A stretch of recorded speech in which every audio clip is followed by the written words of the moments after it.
Gaanfi Afrikaa biyyoota Afrikaa biroo irraa waan baay'ee adda ta'uu baattus abbaan irrummaa keessatti dagaaguu, waraanni babal'achuu, manneen barnootaa fi barattoota caalaa buufanni waraanaa fi loltuun baay'achuu, wabii nyaataan of danda'uu dhabuu fi hiyyummaa dabalatee kanneen kana fakkaataniin maqaan ishee irra deddeebiin dhahama.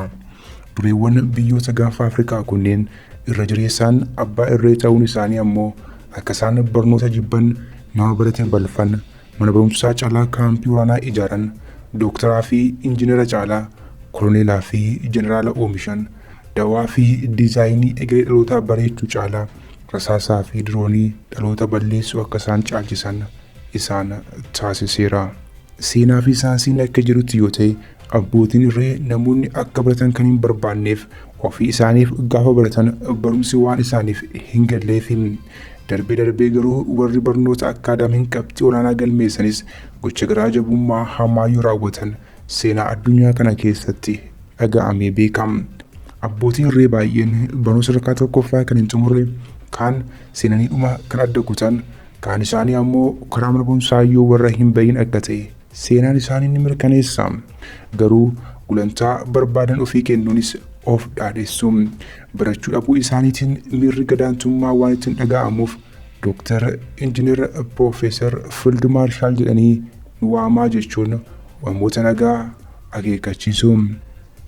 Keessumaa kan durii Ugaandaa Idimiin Daadaa nama dhiba. Abbaa irree beekamaa kan ta'e namni kun maayimii fi nama barnoota idilee hin qabne yoo ta'u, ofii isaa garuu Dooktar, Piroofeesar, Fiild Maarshaalii fi mootuu lubbu qabeeyyii jedhaatiin waamaa jechaa ture. Gaambiyaa dhiitee bulchaa kan turee fi qoricha HIV argadheera jechuun lubbuu namoota hedduu kan galaafate Yaayyaa Jaameen hanga kutaa 6 qofaatti barate. Dureen Koongoo Imbuutuu Seseekoo ammoo leenjii loltummaa Beeljeemitti kennameefin alatti karaa mana barnootaa hin baane. Waggoota 44 darbaniif Teewdiroo Obiyaang sadarkaan barnoota isaa inni guddaan leenjii loltummaa Ispeenitti fudhate malee karaa mana barnootaa bahee hin beeku.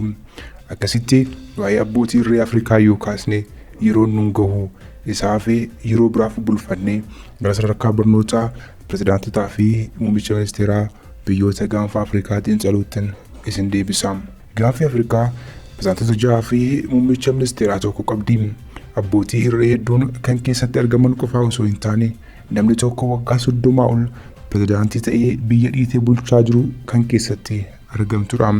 Pirezidaantii Keeniyaa fi Soomaaliyaan ala gaggeessitoonni biyyoota Gaanfa Afrikaa hundi isaanii kaampii waraanaa keessaa kan bahani malee kaampaasii yuunivarsiitii keessaa digirii fi dippiloomaa maastersii PhD hojjetanii kan bahan miti. Bara leenjii loltummaa keessa turan dahannoo fi mala loltummaa keessatti kan dabarsan gaggeessitoonni akkasii gaafa aangootti dhufan namni ilaalcha siyaasaa faallaa isaanii hordofu hundi diinaa fi kan ajjeefamuu qabu itti fakkaachuun hirbaata rasaasaa taasisu.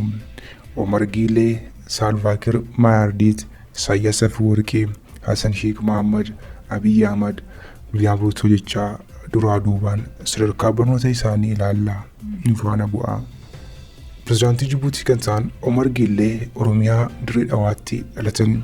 Omar Giilee loltuu turan hanga bara 1970tti biyyattii koloneeffattee kan turte Faransaay jalatti inspektara ta'uun poolisummaan tajaajilaa turan. Bara 1977 yeroo Faransaay biyyattii dhiiftee deemtu Omar Giilee Itaamaajoor shuumii biyyattii ta'uun muudaman. Kun hundi yoo ta'u garuu Omar Giilee Dirree Dhawaatti barnoota amantii baratanii alatti karaa mana barnootaa darbuu isaaniif ragaan tokkollee hin jiru. Namni kun bara 1999 irraa kaasee haga guyyaa har'aatti Jibuutii bulchaa jiru. Asitti dubbii gochaa kan jiran waggaa 33 dura riphee lolaa kan turan, waggaa 33 ammoo Eertiraa hidhanii bulchaa kan jiran Isaayyaas Afwerqii Abrahaati. Isaayyaas Afwerqii erga pirezidaantii ta'anii yuunivarsiitii ni ijaarre. Yuunivarsiitii Asmaraa kan Hayilee Sillaaseen ijaarsises cufaniiru. Namni kunis akkuma abbootii irree biroo digirii tokkollee hin qabu. Bara 1958 hanga 83tti waggoota 25f qabsoo hidhannoon nama dabarsanidha. Qabsoof bosona seenuu dura garuu yuunivarsiitii Finfinneetti barataa turan.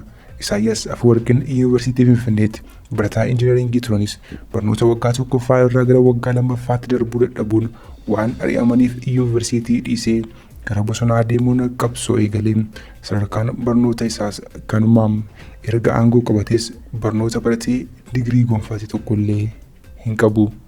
Abbaa gonfoo abbaa qubii kan ta'e pirezidaantii Sudaan Kibbaa Saalvaa Kiir Maayardiit barnoota idilee hin qabu. Bara isaa guutuu waraanaan kan dabarse ammas duubaatti waraanaan marfamee kan jiraatu sadarkaan barnoota pirezidaantichaa inni guddaan yuunivarsiitii Keeniyaa Great Lakes irraa digirii kabajaa bara 2009 argate qofaadha. Yuunivarsiitichi dooktareet kabajaa kennuuf kan karoorfatee ture ta'us pirezidaantichi digirii tokkollee waan hin qabneef gara digirii kabajaatti gadi buusee erga aangootti dhufanii waggoota 14 ol ta'us haga yoonaatti garuu yuunivarsiitii tokko qofaa ijaaran. Sudaan waraana hamaa keessa jirti. Jeneraaloonni Hameetii Dagaaloo fi Alburaa gidduutti lolli cimeera. Jeneraaloonni kunneen lamaanuu nuyi geggeessitoota biyyaatti ofiin jedhu waan ta'eef sadarkaa barnoota isaanii lamaanuu haa ilaallu. Hameetii Dagaaloo biizinasii gurguddaa malee dippiloomaa fi digirii guddaa hin qabu. Inni hafee sertifikeeta kutaa ja'affaallee hin qabu. Kutaa sadaffaa seemisteera lammaffaatti barnoota addaan kutanii gabaatti dabalaman. Ergasiis gara mana barnootaatti hin deebine. Mormituun isaanii Alburaan xiqqoo isaan irra fooyyee qabu. Alburaan ammoo hanga kutaa 8ffaatti barateera. Kan ala garuu barnoota idilee kan biraa hin qabu.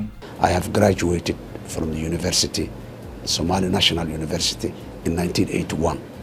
That day I started to be a teacher in secondary schools, then universities, then go on. Haala kanaan ofitti amanamummaadhaan sadarkaa barnoota isaanii kan dubbatan geggeessitoota gaanfa Afrikaa keessaa tokko Hassan Sheikh Mohammadiin.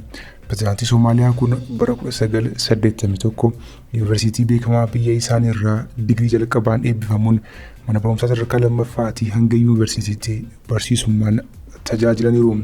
Gara Hindii imaluun barnoota maastersii isaanii xumuraniiru.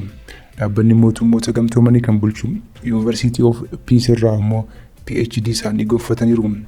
Xiinxalaa kennan kan jaallataman pirezidaantichi dhimma hulaa galaanaa fi guddina dinagdee irratti Dr. Abiyyiin kitaaba Economics dubbisuu qaba jechuun ciigoon haliilanii turuun ni yaadatama. Hassan Sheikh Mohammed pirezidaantota gaanfa Afrikaa kan loltuu hin taane lamaan keessaa isa tokkodha. With a bachelor in science in botany and zoology from the University of Nairobi in 1990, a master of science in plant ecology from the University of Nairobi again, this time in 2011, a PhD plant ecology, University of Nairobi 2018. Inni biraan pirezidaantii loltuu hin taane immoo William Ruutoodha. Gaazexeessituun TV biyyaalessaa Keeniyaa irratti kan ibsa jirtus sadarkaa barnootaa pirezidaantii biyya isheetiin. Barnoota baay'ee akka jaallatan kan yommuu pirezidaantii ta'anii tajaajiluu isaanii dura ministeera barnootaa ta'uun kan tajaajilan pirezidaantichi digirii hanga PhD'tti yuunivarsiitii guddaa biyyattii yuunivarsiitii Naayiroobiitti baratan. Kaffaltiin barsiisotaa akka dabalu barnoota babal'isuu keessattis shoora olaanaa qabu turani jedhamee himamaafi. አውሮፕላን የሰራው እዚህ ቤት ውስጥ የምናገርበት ማይክሮፎን የሰራው መብራት የሰራው ቲቪ የሰራው የቲቪ ቤት ሙያ ያላቸው ይመረቁም አይመረቁም አንድ የሆኑ ሰዎች ናቸው እንጂ ዲግሪ ያለው ሰው አይደለም የሚሰራው ይሁሉ እና ዲግሪ ያለመያዝ መጥፋት ተደርጎ መውሰድ የለበትም። ጋንፋ አፍሪካ kan bulchan pirezidaantota shanii fi muummichi ministeeraa tokko yoo ta'an muummichi ministeeraa kunis Abiy Ahmed Aliitiin digirii dhabuun baduu miti kan jedhan muummichi ministeeraa Itoophiyaa akkuma Isaayyaas Afwerqii yuunivarsiitii gara buufata waraanaatti kan jijjiiran yoo ta'u akkuma Alburaa fi Hameetii Dagaaloo barnoota sadarkaa tokkoffaa xumuruu isaaniif ragaan tokkollee hin jiru. Abiyyiin barsiiseera. Abiyyi wajjin baranneerra doormii tokko turre barataa akkasii ture bara akkasii xumure jedhee kan dhugaa ba'uuf tokkollee hin jiru. Sertifikeeta PhD isaanii osoo hin baratin akka kennameef waraqaa eebba isaan hojjetan keessaa 60 kan isaanii akka hin taanee fi iddoo biraatii kan waraabame ta'uu faawundeeshiniin nagaa addunyaa ogeeyyii 5 qorannoo ifoomsee ture. Hanga yoonaatti dhufaana barateera jedhee ragaa kan ba'uuf hangoota 7ffaa caatti kan itti baratan mana barumsaa aggaaroo qofaa. Doolaara biliyoona 10 masaraa mootummaa ijaaraa yuunivarsiitii garuu hin ijaarru jedhu. Abbootiin irree namoonni akka hin baranne kan barbaadaniif namni barate holola osoo hin taane dhugaa qabatamaatti waan amanuuf falmuu, xiinxaluu fi dhugaatti waan amanuuf barnootaa fi nama baratee hin jaallatanii jedhama. Qophiin keenya kanumaan goolabama. Waan daawwattaniif galatooma.